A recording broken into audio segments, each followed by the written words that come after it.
Salut les éco-futés et salut King Taz.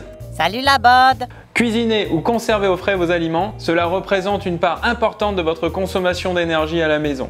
Je vous propose aujourd'hui qu'on voit quelques conseils pour faire des économies dans la cuisine. Ouais, mais vous inquiétez pas, ça sera fait bon quand même.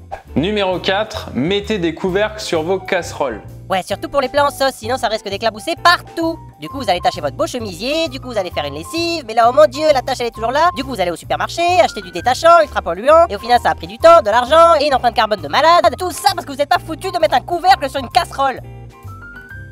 Quoi, c'est pas ça? Si. Voilà, non mais faut dire les choses, tu vois. Mais aussi, mettre un couvercle sur une casserole fait que la pression et la chaleur à l'intérieur augmentent plus vite grâce à la vapeur qui reste emprisonnée. Du coup, ça cuit plus vite et ça permet de diminuer jusqu'à 25% votre consommation de gaz ou d'électricité. Et ça peut même aller jusqu'à 70% d'économie d'énergie avec une cocotte. Une cocotte. Non, mais une cocotte comme ça. Avec ça, tu peux cuire un poulet entier en 20 minutes. Ah d'accord. Poulet dans cocotte égale économie. D'accord, c'est noté. Next. Numéro 3, décongeler dans votre frigo. Hein?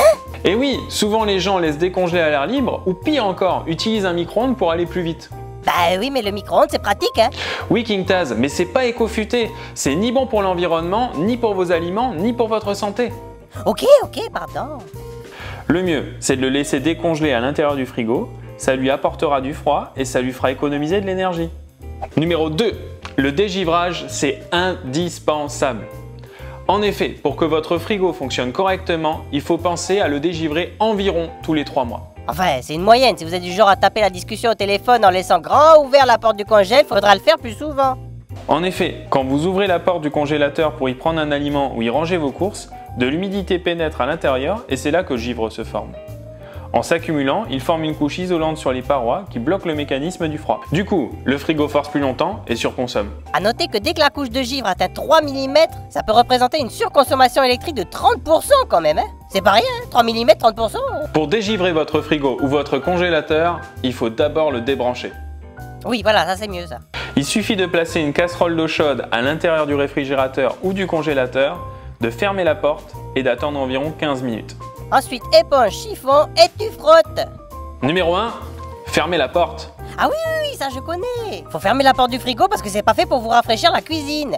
C'est vrai, et c'est pareil pour la porte du four. Car oui, ouvrir la porte d'un four pendant qu'il fonctionne laisse échapper beaucoup de chaleur.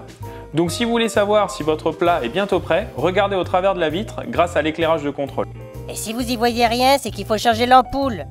Vous nettoyez la vitre. Autre astuce, si vous avez des plaques électriques... Oui, moi j'en ai. Oui King Taz? C'est moins bien que le gaz, c'est plus cher et plus polluant. C'était dans l'épisode précédent. Bravo!